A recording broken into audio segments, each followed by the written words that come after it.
La recesión va quedando atrás, dijo hoy el presidente de la Nación, Mauricio Macri, ante empresarios. Y me parece que vale la pena un análisis económico de este tema, así que vamos a analizarlo. Todo esto está con nosotros, nos están visitando economistas de diferentes vertientes y me parece que está bueno a ver si coinciden con esta declaración del presidente. Está Sergio Chousa, que ambos son economistas, José Castillo, también hombre del Frente de Izquierda de los Trabajadores, y también está Marcos Hildin Olson, que es economista concejal de San Isidro también. Gracias por venir a los tres. El presidente dice que estamos saliendo de esta recesión que se dio en esta, digamos, última parte del año pasado, el último mes del año pasado y principios de este año. Se apostaba mucho al segundo semestre, todavía está, o al menos es mi opinión personal, como todo muy frenado, ¿no? ¿Qué opinan? Bueno, en lo personal creo que se va a salir de la recesión cuando las familias recuperen el poder adquisitivo. Estamos hablando en lo que va del año de una pérdida de poder adquisitivo en torno a los entre 10 y 15 puntos porcentuales, o sea que las paritarias y los ingresos de los sectores informales perdieron entre 10 y 15 puntos de poder adquisitivo con respecto a la inflación. Ahí, cuando se recupere ese poder adquisitivo por parte de las familias y por parte de los sectores asalariados, seguramente se va a poder ver una recuperación. Por el momento no estás viendo, digamos, que se esté saliendo de la recesión, como dice el presidente, no lo ves. No, para nada. A ver, técnicamente este año recesión, eso me parece que es un dato más allá de las palabras del presidente. Creo que lo que está reflejando el presidente es otra cosa en el foro de hoy, creo que es bastante claro. En esta Argentina hay sectores, los trabajadores, los jubilados, los que cobran planes sociales, que efectivamente perdieron muchísimo este año, o sea, una traslación de ingresos, ellos perdieron aproximadamente 30.000 millones de dólares, y del otro lado hay ganadores. Los bancos han ganado obviamente los acreedores externos que cobraron. Bueno, vos hablabas de los jubilados no llegaron a un 30% en los dos aumentos del año, ¿no? Todos los trabajadores de ingresos fijos, ninguna paritaria pasó por arriba de la inflación. Justamente, fíjate qué interesante, el gobierno dice reactivación. ¿Reactivación cómo? Si el propio gobierno se está negando a reabrir paritarias que claramente fueron derrota salarial para los trabajadores. Entonces, realmente lo que acá hay es ganadores y perdedores. En ese marco, el número global claramente de este año es recesión. ¿Marcos? Sí, lo que está pasando en verdad no es que empezó la recuperación, sino que está frenando la caída, que es un buen dato. Primero, buenos datos en cuanto a la inflación, que está bajando, buenos datos que están frenando la caída, y hay unas señales positivas. Y eso es positivo. Lo que seguramente empieza a pasar, que el cuarto trimestre empieza a verse una leve mejoría, y el año que viene sí vamos a ver mejoras. Lo que nosotros planteamos es que claramente esto es un año recesivo, y en eso coincido, es un año que viene con una inflación alta, y es complicado, es un año de esta inflación. La pregunta es, ¿qué cambios de fondo hacen falta para que Argentina recupere el crecimiento de mediano plazo, ¿no? Porque podemos tener un año que viene de crecimiento de 3-4%, y eso creo que van a coincidir, una inflación más baja, pero seguimos viendo un tema de fondo que lo que nosotros planteamos es, hoy Argentina tiene casi 8 millones de personas trabajando en el sector privado en blanco, y tenemos 18 millones de personas cobrando plata del Estado. Tenemos 4.4 millones de empleados públicos, tenemos 7 millones de personas recibiendo un plan social todos los meses y 7 millones de personas recibiendo una jubilación. Entonces, eso es un problema que es muy difícil si no cambiamos esa ecuación.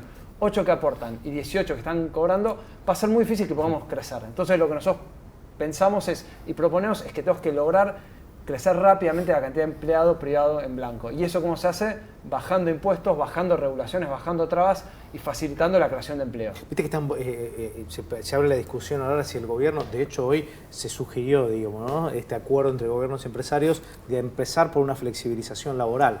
Muchos lo entienden con lo que fue la presentación del empleo joven, digo, ¿no? Y que por ahí viene. ¿Creo que van hacia eso? Sí, van hacia eso. Sí, claramente. A ver, el gobierno, que lo logre o no, obviamente dependerá de muchos factores, pero el gobierno fue muy claro. El proyecto de empleo joven apenas es la punta de otras discusiones. Ellos hablan de competitividad, productividad. Volvemos, porque es muy importante esto que está pasando. El gobierno se juega a que vengan inversiones que todavía no han venido, y vamos a ver si vienen, pero esas inversiones solo vendrían si el costo salarial es más bajo. O sea, lo que se le está diciendo a los empresarios es un modelo al estilo sudeste asiático. Vení a la Argentina cuando yo te ofrezco un costo salarial que efectivamente sea vamos a decirlo en dos palabras, de superexplotación para los trabajadores. ¿Lo lograrán o no? Dependerá de la lucha de los trabajadores, ojo, porque es cierto que el gobierno quiere avanzar en eso, también que quería tener paritarias mucho más bajas que las que tuvo, y si bien los trabajadores perdieron, las paritarias fueron un poquito más altas de lo que se fijaba, ¿no? Pero me parece que por ahí va, efectivamente, el plan de fondo del gobierno. Es ajustar a través del trabajo. Es ajustar a través del ¿Puedo mirar una, decime, Marco, ¿por qué? Una mirada distinta. La que veo es que hoy, cuando hablamos de costos laborales, no es para la empresa, sino es para el trabajador. Para que un trabajador cobre 5.000 pesos en blanco, a una empresa le cuesta casi 10.000 pesos lo que paga. La diferencia es que se lo lleva el Estado, se lo llevan los gremialistas, se lo llevan los seguros. Lo que nosotros creemos es que hay que reducir ese costo para que haya más salario en mano para el que trabaja y se esfuerza. Y en ese sentido, claramente vemos que hay muchos jóvenes que les está costando trabajar. Lo que hay que pensar, invito a cualquiera que hable con un comerciante, con cualquier dueño de pyme y dice, ¿por qué no contratás más gente? Porque es muy caro contratar. Yo para pagarte 5.000 me cuesta 10.000. Es decir, lo que vos decís es que si un empleado que gana 10 finalmente les cuesta, digamos, paga, el empresario termina pagando 20, lo que vos decís es que es preferible que el empleado se lleve, que le siga saliendo 20, pero que el empleado se lleve, ¿qué? 14. 12, 14, lo que sea. Y también lo que digo es que si nosotros no bajamos los costos laborales, las rigideces, obviamente algunos van a decir eso es flexibilización, pero la verdad que si no es fácil contratar a gente, por más que tengamos buenos deseos, las pymes, los comerciantes, los que nos están viendo, no contratan. Pido ir a hablar con el kiosquero, con la imprenta, con la panadería, y digo, ¿por qué no contratas más gente en blanco? Y porque acá si vas a un juicio laboral me funden, porque las cargas que tengo que pagar, los costos. Entonces, si queremos reactivar el empleo, particularmente el joven, para que no entre en un círculo vicioso, lo que llamamos desempleo estructural, tiene que ser barato, fácil, amigable. Y si no, vamos a seguir teniendo esta estructura donde en Argentina tenemos más de 5 millones de empleos informales, empleo negro. Entonces, nuestro planteo es, ojalá que se puedan hacer reformas laborales, ojalá que el empleo joven salga adelante y ojalá que hagan reformas también estructurales más de fondo. Ahora, algunos van a decir, ¿es flexibilización laboral? Seguramente, ojalá que lo hagan, pero algunos van a decir, pero no creo que es el modelo asiático. Argentina tiene una estructura totalmente distinta, hoy tenemos una economía mucho más apuntada a servicios, entonces no creo que sea un modelo asiático de ningún país del mundo. Perdón. No, digo que no hay ningún tipo de duda en que es positivo darle alicientes a los empresarios para que contraten más trabajadores. La cuestión es que nosotros lo que vemos es que el principal aliciente es un mercado interno sólido y fuerte. Y con el contexto actual que estamos viviendo de caída del poder adquisitivo y caída de la actividad económica en general, es muy complejo. Entonces hay una delgada línea en términos de ese aliciente que le da esta ley de empleo joven a la contratación privada de nuevos trabajadores en términos, por un lado, de que se precarice en términos del costo laboral y por otro lado, de que se genere un reemplazo de trabajadores de mayor experiencia, de trabajadores de mayor jerarquía salarial por trabajadores jóvenes, pero por ende precarizados. Entonces, hay una delgada línea. Nosotros creemos que el principal fomento a la contratación de empleo privado es una actividad económica fuerte, un contexto económico sano y por ende una demanda interna sólida. Bueno, el gobierno apuntó mucho al tema inflación, ¿no?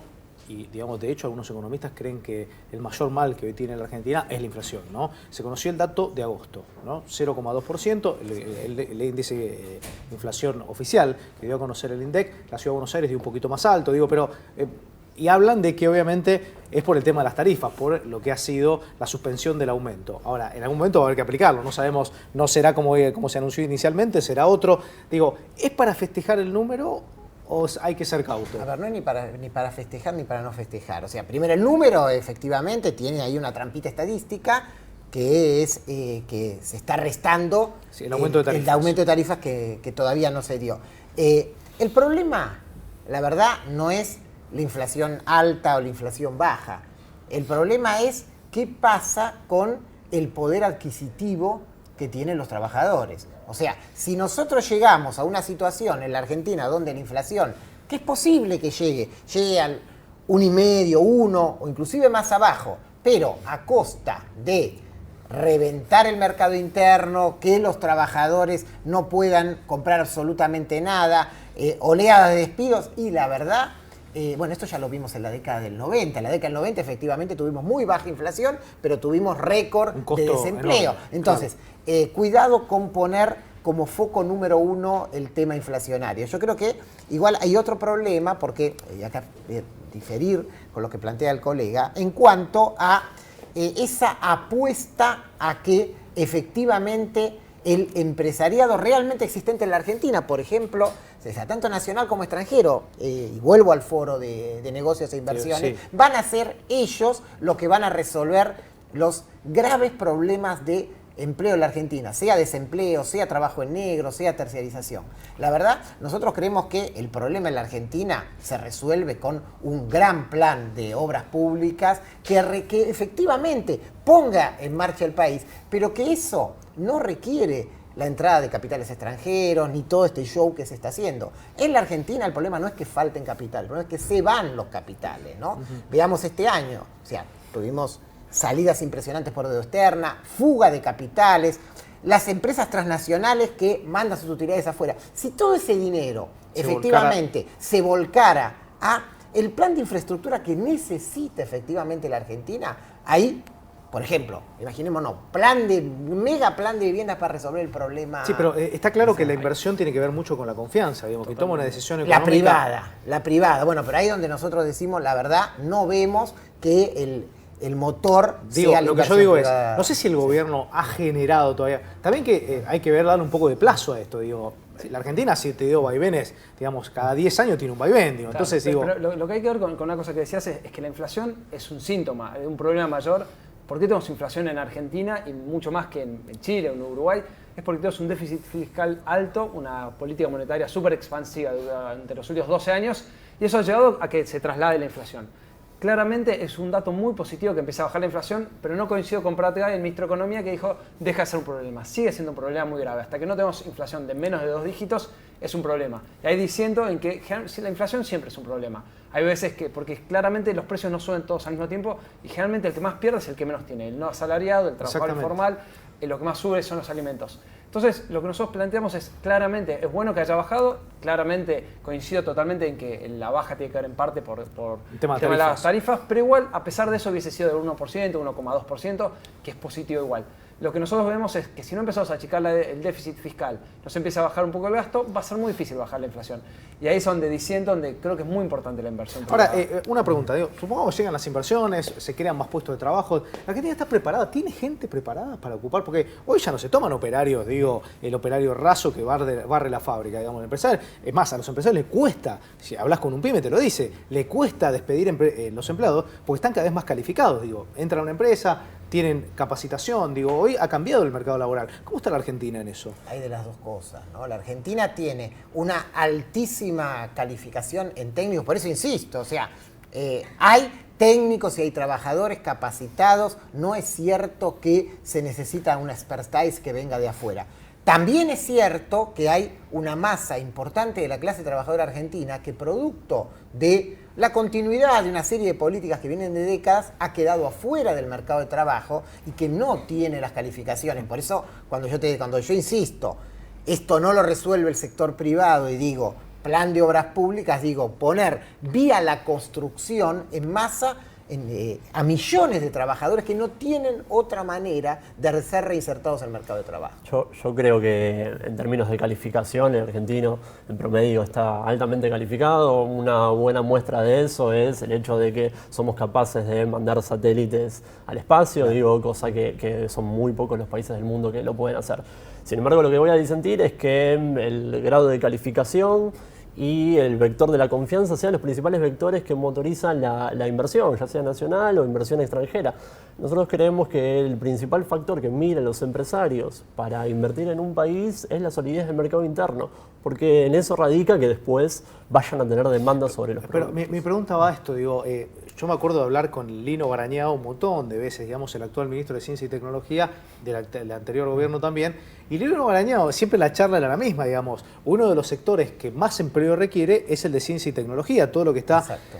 Las empresas ya toman estudiantes, digo, los toman, digamos, de primer año, el que tiene algún interés por la materia, digo, las empresas los contratan, de hecho son los estudiantes que más tardan en recibirse. Ahora, no veo tampoco que haya una promoción para que los chicos se dediquen a esas carreras, digo, si va a haber demanda, digo, no hay como una promoción desde el Estado hacia eso. Pero ahí no hay, Perdón, no hay salida, ¿no? es que yo realmente creo que estamos en un mundo cambiante, es distinta a lo que vivíamos hace 20 años atrás. Hoy seguramente los chicos que entran a estudiar ahora en la universidad van a trabajar en trabajos que no existen dentro de 6, 7 años. Seguramente es un mundo muy muy distinto. Muy dinámico. Muy dinámico. Yo creo que el argentino es creativo, es emprendedor. Si nosotros recorremos en los barrios más humildes, acá en las villas, y vas a encontrar gente abriendo un negocio, es creativo, puede arreglárselas y eso es muy positivo.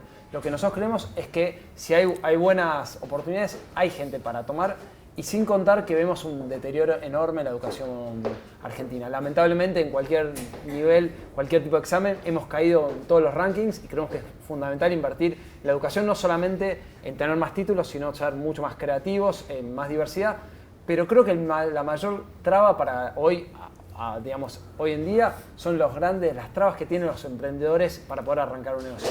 Claramente, acá a 10 años, tu planteo es fundamental. Si nosotros no empezamos a dar una educación mucho más flexible, mucho más creativa, nos va a costar adaptarnos a los nuevos puestos de trabajo. Ahora, vos decís invertir en educación y estoy absolutamente de acuerdo. Invertir en educación, en investigación y desarrollo, pero miramos los números la pregunta de es, inversión Argentina de la Argentina no invierte un mal porcentaje en materia educativa, digo, de su Producto Bruto. Ese digo, es un problema. Pero digo, Que hemos la pregunta que yo siempre me hago gastado es, mucho, pero no ¿está bien invertido? Digo, vos podés, esto como que digas, tengo acá la casa llena de libros, pero no leí ni uno, digo. Cuando uno mira, lo que pasa es que, ojo, hay un número de inversión que total, dividido PBI, puede resultar más o menos interesante. Ahora, cuando uno mira cuánto de eso va efectivamente, por ejemplo, a la escuela pública, por ejemplo, a la universidad pública, y ahí empezamos a diferir, Bueno, sí, a pero encontrarnos con un montón de problemas, ¿no? Y ahí vemos los problemas de infraestructura, vemos los problemas de acceso, y eso obviamente después va a repercutir en la Pero calidad digo, del yo creo que ahí formado, ¿no? hay falacias en términos de que el gasto está mal distribuido. Hay indicadores que marcan, por ejemplo, que la Universidad de Buenos Aires está entre las mejores 100 universidades del claramente, mundo. a pesar de los problemas infraestructurales. Digo, pero tengo una, y ya que hablas de la universidad, es el pie justo a decir. Y yo respeto y me encanta, y digo, me parece que Argentina debe valer eso, hacer valer esta universidad pública, que obviamente cualquier persona que estudia en la Argentina, digamos, puede acceder a la misma. Digo, que en otros países no pasa. Sí, Países muy cercanos, digo. Ahora, tampoco la Argentina puede sostener a estudiantes que estudian 42 años una carrera y nunca la Pero terminan, eso, digo. eso es una... eso no sucede. O No, sea, lo que sí podemos ver que el costo... No son la por mayor cantidad de alumno- casos, pero no, que los no, hay. Pero tu punto sí es claro que el costo de cada alumno recibido es muy alto. Creo que se pueden buscar mecanismos para dar incentivos para que eso no suceda. Y lo que nosotros sí vemos es que Argentina tiene un costo enorme en el gasto en educación y lo que proponemos es que haya más diversidad y propuestas. En vez de que el Estado financie todas las escuelas, lo que hace es financiar para que el padre pueda elegir a qué colegio mandarlo. Lo que hicieron en Suecia fue una reforma que se llama el sistema de vouchers. Lo que le decían es tener una educación que era igual para todos. Ojo, que eso lo hicieron en Chile también. Lo hicieron en Chile, pero en Y Suecia... en Chile los estudiantes están pidiendo en carras acá, pero mirá lo pidiendo que el hicieron cambio del en Suecia, sistema. en ¿no? Suecia, que justamente lo que hicieron es el Estado te financia, pero queremos que haya escuelas distintas, uno más enfocado en los deportes, otro en las artes. Y lo que logró es que cada directora, la que es eficiente, es creativa, puede manejar mucho mejor los recursos y no tener hoy una superestructura que tenemos. Y a veces, como decías vos, no vemos mejoras en algunos colegios, vemos a unas maestras que trabajan muy bien, pero en otros lugares que sí faltan muchos maestros, que la infraestructura no llega como estamos, que los fondos que dan a los consejos escolares no llegan todos a los colegios. Entonces, una burocracia enorme y poca ayuda directa a la directora. Entonces, lo que nosotros proponemos es que la plata, los padres decían a qué colegio mandarlo, y eso es lo que han hecho y funciona bien. Pasa que En no hay Latinoamérica duda, eso no ha no funcionado. hay duda de que el sistema educativo es perfectible, digamos. Yo lo que creo es que el avance de destinar 6,5 puntos porcentuales del producto a la educación es un avance muy sustancial. importante. Seguramente hay cosas perfectibles, pero el hecho de que en los últimos meses se haya visto un deterioro en términos del vaciamiento de programas educativos, como el Conectar Igualdad, como el Progresar, enciende la preocupación, la luz de alarma sobre el foco sobre la educación que está llevando el nuevo gobierno. Eso hay que remarcarlo también. Gracias a los tres por haber venido. Un placer. Muchas gracias por la invitación. Nos vamos a la pausa ahora para volver en minutos. Y en instantes